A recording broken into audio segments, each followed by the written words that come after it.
Hello friends, आज मैं आपको शूज़ बताना सिखा रही हूँ, स्लीपर्स बताना सिखा रही हूँ। ये मेरा यूट्यूब चैनल अंशुमन के धागे, आप सभी का स्वागत है। चलिए सबसे पहले शुरू करते हैं। इस वूल से हम शुरू कर रहे हैं। ये वूल स्पेशली सॉक्स बनाने के लिए ही है।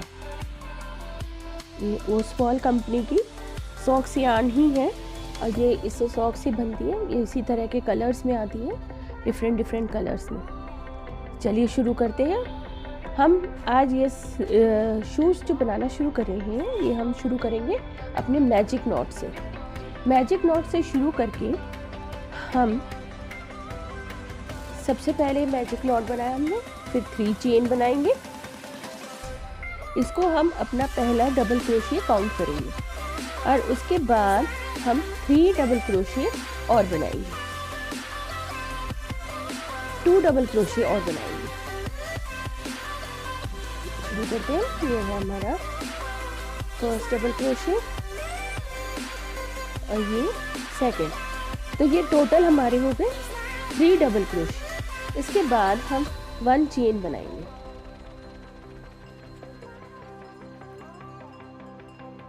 इसके बाद हम चेन बनाएंगे। उसके बाद फिर 3 डबल क्रोशिया। डबल क्रोशिया आप धागा लेंगे आगे करके और उसके बाद 2 फंदों का एक और 2 फंदों का एक, इस तरह से बनाएंगे। देखिए ये हमने धागा लिया, उसके बाद हमने ये 2 फंदों का एक बना लिया। अब ये 2 फंदे बचे, उनका भी एक बना लिया। इस तरह से हम ये बनाएंगे। अब ये 3 हो गए। फिर हमने एक चेन बनाई, फिर 3 डबल क्रोशिया चेन, फिर 3 डबल क्रोशिया चेन और फिर हम इसको अटैच करेंगे। तो इस तरह से ये हमारा एक स्क्वायर पीस बनेगा। हम एक स्क्वायर पीस बनाएंगे और फिर हम इसकी सिलाई करेंगे।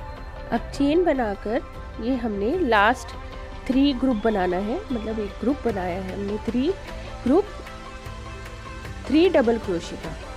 तो ये हो गए हमारे 4 ग्रुप्स 3 डबल क्रोशिया के। और इसके बाद हम एक चेन बनाएंगे, धागे को अपने को खींच कर इसको एक हमने पूरा नॉट बना लिया और ये हमारा एक स्क्वायर पीस तैयार होगा। अब हम इसको अटैच कर देंगे। अटैच करेंगे हम स्लिप स्टिच से। स्लिप स्टिच से हम कैसे अटैच करेंगे, देखिए ये हमने क्रोशिया अपना डाला, धागा लिया और बिना बुने इसे उतार दिया। इसे कहते हैं स्लिप स्टिच। अब इसके बाद अगर हम यहीं से बनाएंगे तो ये ठीक नहीं रहेगा, इसलिए हम ये जो 3 डबल क्रोशिया हैं इसमें स्लिप स्टिच करेंगे। 2 स्लिप स्टिच और करने के बाद अब हमारा यहाँ पे जो एक चेन बनाई थी हमने, वो है जगह, वहाँ पर हमने 2 फंदों का एक और उसके बाद एक चेन बनाकर उसको हम एक डबल क्रोशिया काउंट करेंगे और 2 डबल क्रोशिया और बनाएंगे। 2 डबल क्रोशिया और बनाकर ये हमारा 3 का ग्रुप कंप्लीट हो जाएगा। जब ये 3 का ग्रुप कंप्लीट हो जाएगा तो हम 3 चेन बनाएंगे। 3 चेन बनने के बाद हम फिर इसी जगह पर 3 डबल क्रोशिया बनाएंगे। 3 डबल क्रोशिया का फिर ये एक ग्रुप हम पूरा कंप्लीट करेंगे। इस ग्रुप से क्या होगा, ये हमारा कॉर्नर बन रहे हैं। अभी हम शुरुआत कर रहे हैं कॉर्नर बनाने से, तो ये एक हमारा कॉर्नर बन जाएगा। अब जैसे जैसे ये बढ़ेंगे तो ये हमारा पैटर्न बड़ा होता चला जाएगा। ठीक है। अब ये होने के बाद हमने फिर एक चेन बनाई और फिर हम दूसरे वाले कॉर्नर पर आ गए। ये देखिए यहाँ पर भी हम 3 डबल क्रोशिया का एक ग्रुप बनाएंगे, फिर 3 चेन बनाएंगे और फिर 3 डबल क्रोशिया उसी वाले ही ये छेद में बनाएंगे, उसी वाले ही ग्रुप के साथ बनाएंगे।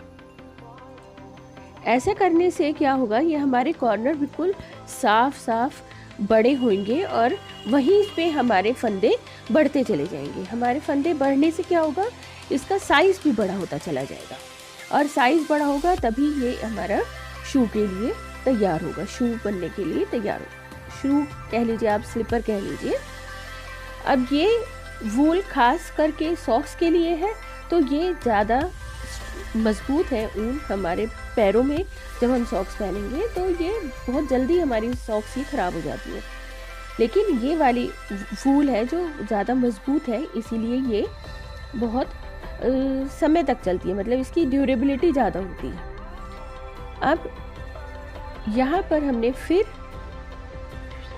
अब लास्ट वाला हम कॉर्नर अपना स्टार्ट कर रहे हैं। लास्ट वाले कॉर्नर के लिए हम फिर उसी स्पेस में हम 3 डबल क्रोशे, 3 चेन और फिर 3 डबल क्रोशे बनाएंगे। तो इस तरह से हमारे ये चारों कॉर्नर्स हमें क्लियर दिखाई देने लगेंगे।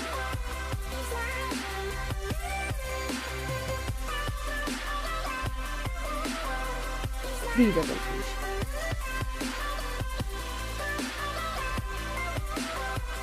यहाँ इंडिया में बहुत ज़्यादा ठंड पड़ती है, अलग अलग जगहों पे तो हम लोग ज़रूरी ये वुलन सॉक्स पहनते हैं, एक्स्ट्रा करके पहनते हैं, जिससे कि हमारे पैरों में गर्माई रहे और हमें आराम मिले। तो इस तरह से ये बनेंगी।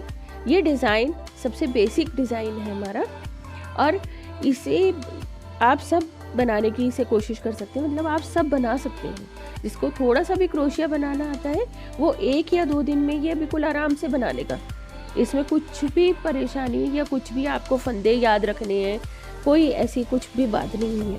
बहुत ही इजी और सिलना उससे भी आसान है। लेकिन आप लुक वाइज देखेंगे अभी बनने के बाद तो बहुत ही सुंदर लगता है और पैरों में पहनकर तो और भी ज़्यादा इनका लुक बढ़ जाता है, इनकी ब्यूटी बढ़ जाती है।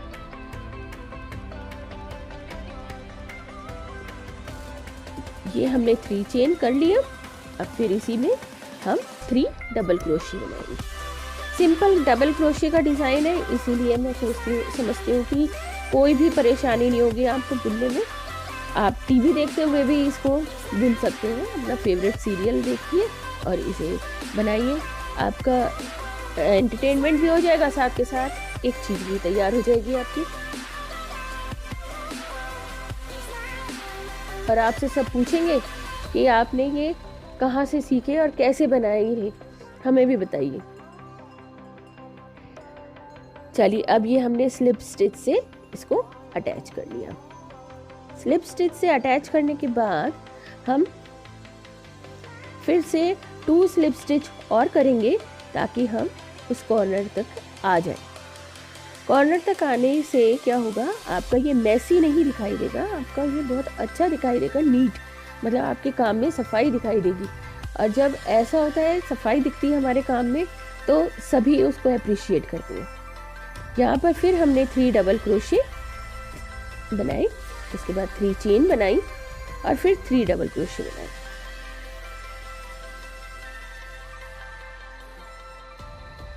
तो इस तरह से हमारी पहली रो कंप्लीट हो गई। फर्स्ट रो कंप्लीट होने के बाद ये हो गई हमारी पहली रो कंप्लीट। अब फर्स्ट रो कंप्लीट होने के बाद हम सेकंड रो में आ जाएंगे। पहले ये 2 स्लिप स्टिच बनाएंगे, 2 स्लिप स्टिच बनाएंगे हम यहाँ पर 1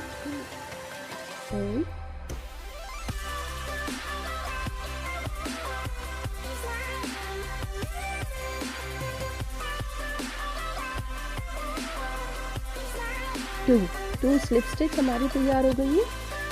अब ये 2 स्लिप स्टिच करने के बाद हम यहाँ पर अब ये 2 फंदों का एक करके फिर एक चेन बनाएंगे और फिर इस तरह से हम इसको बनाते चले जाएंगे। इस तरह से देखिए, अब इस तरह से बनाना ये बहुत ही आसान है। हमारा एक स्क्वायर पीस तैयार हो रहा है और इस स्क्वायर पीस के साथ ही हम इसे धीरे धीरे बड़ा करते चले जाएंगे। देखिए इस राउंड में इसमें हम 3 डबल क्रोशे का हर साइड पर एक ग्रुप और एक्स्ट्रा ऐड हो जाएगा। देखिए कैसे होएगा।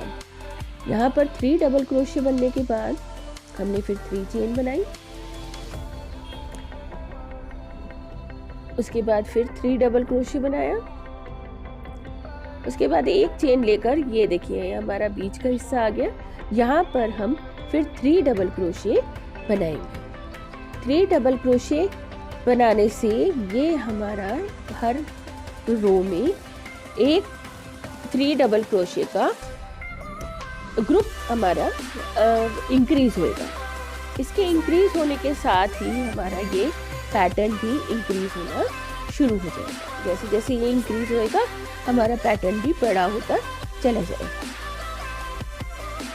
फिर हम कॉर्नर पे आ गए।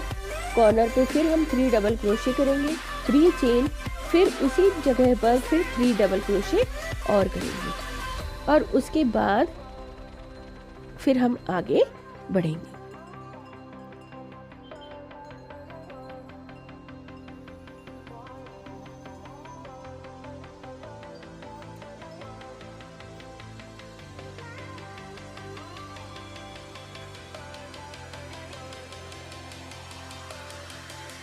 मुझे पता है आपको ये डिज़ाइन देखकर ऐसा मन कर रहा है कि हम भी ये बना लें, तो शुरू हो जाइए। आप लोग भी अपनी अपनी वूल्स निकाल लीजिए और क्रोशिया और देखिए शुरू कर लीजिए मेरे साथ ही बनाना।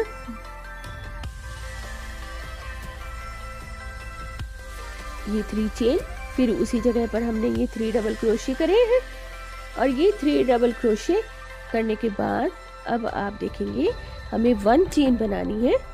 उसके बाद हम ये बीच की जगह पर फिर 3 डबल क्रोशे का एक सेट बनाएंगे।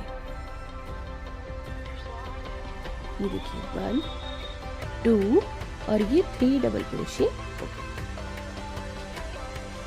चेन 1 चेन और फिर ये कॉर्नर पर हमारे 3 डबल क्रोशे का एक सेट। ऐसे करते करते हमारा हर बार हर उसमें आपको 3 डबल क्रोशे का एक ग्रुप बनाना है और कॉर्नर्स पर 3 डबल क्रोशे, 3 चेन और फिर 3 डबल क्रोशे बनाने। तो वो कॉर्नर ही रहेगा और बड़ा होता चला जाएगा। देखिए हम दोबारा सेकेंड राउंड के भी एंड पर आ गए हैं, सेकेंड रो के एंड पर आ गए हैं। इसी तरह से आप इसे बढ़ाते रहेंगे। अभी मैं दिखाऊंगी आपको पीस रखा है मेरा, जो मैंने पहले ही कंप्लीट कर लिया था, आपको दिखाने के लिए कि ये किस तरह से बढ़ा होएगा और ये किस तरह से लगेगा। यहाँ पर अब हम एक चेन बनाएंगे और ये अटैच कर दिया। देखिए ये कैसे डिज़ाइन बन के आया, ये स्क्वायर पीस बन गया है। यहाँ हमारे सेकेंड रो में एक एक बार फंदे पड़े हैं। इस तरह से बढ़ाते बढ़ाते हमारा ये करीब इतना बड़ा हो जाएगा। यहाँ मैंने 14 टाइम्स फंदे बढ़ाए हैं और ये इतना बड़ा स्क्वायर बन गया। आपको ये अपने पैर के हिसाब से लेना है और पैर की जितनी लंबाई है उस हिसाब से इसको लेना है, उस हिसाब से इसकी लंबाई पूरी बनानी है। अब मैं आपको इसको स्टिच करना सिखाती हूँ। इसको हम स्टिच कैसे करेंगे। सबसे पहले हम सुई में धागा डाल लेंगे और धागा डालने के बाद हमें यहाँ पे ये कॉर्नर्स मिलाकर जो हमारा करीब हाफ डिस्टेंस है, हाफ डिस्टेंस से शुरू करना है। यहाँ से सबसे पहले हमने सुई में डाला और यहाँ पर इसको अटैच कर लिया, यानी कि हमने यहाँ पर नॉट बना ली। नॉट बनाने से क्या होगा, हमारा धागा बिल्कुल सिक्योर हो गया है, अब ये नहीं खुलेगा। और फिर हम इसको सिलना शुरू करेंगे। सिलाई पूरी करने के बाद सिलाई हम करना शुरू करेंगे। तो ये वाला जो हमारा खुला हुआ हिस्सा है, जहाँ हमने सिलाई नहीं करी है, ये हमारा पैर जाने का हिस्सा है। यहाँ से हमारे पैर अंदर जाएंगे और बाकी का हम हिस्सा अब सिलना शुरू कर रहे हैं। इसे हम सिलते चले जाएंगे। पहले हम यहाँ कॉर्नर तक लाएंगे इसको सिलते हुए कॉर्नर तक लाने के बाद हम फिर इसको यहीं से ही टर्न कर लेंगे। टर्न करने के साथ ये हमारे पैरों की हील तैयार हो गई है और अब हम आगे का पंजे का जो हिस्सा होता है वहाँ तक लेते हुए जाए। अब आपको पता है हमारा पंजा आगे से चौड़ा होता है जबकि ये पॉइंटेड है, तो इस चीज़ को ध्यान में रखते हुए यहाँ पर हम थोड़ा सा हिस्सा मोड़ कर इसे सिलेंगे। देखिए मैं अभी दिखाती हूँ आपको किस तरह से आपको करना है। हम इसे थोड़ा सा मोड़ कर सिलेंगे। इस हिस्से में आकर यहाँ आपको ये मोड़ना है। देखिए ये थोड़ा सा हिस्सा हमें इस तरह से मोड़ कर इसको सिलना है। मोड़ के सिलने से क्या होगा, ये भी आगे से थोड़ा चौड़ा हो जाएगा। तो ये आप अपने पैरों के हिसाब से इसको एडजस्ट कर सकते हैं, आप थोड़ा कम या ज़्यादा कर सकते हैं। इस तरह से पूरा सिलने के बाद हमने यहाँ इसको धागे को अच्छे से सिक्योर कर दिया और कट कर दिया। देखिए अब ये हमारे शू की शेप बिल्कुल अच्छी तरह से आ गई है। देखिए लग रहा है ना सुंदर कितना। इसमें कलर्स भी कुछ इसी तरह से हैं कि ये बहुत अच्छे दिखाई दे रहे हैं। तो आपको मेरा ये वीडियो पसंद आया है तो इसे लाइक करें, शेयर करें, कमेंट करके बताएं आपको कैसे लगे ये शूज़, और मेरे चैनल को सब्सक्राइब करें। Thanks for watching.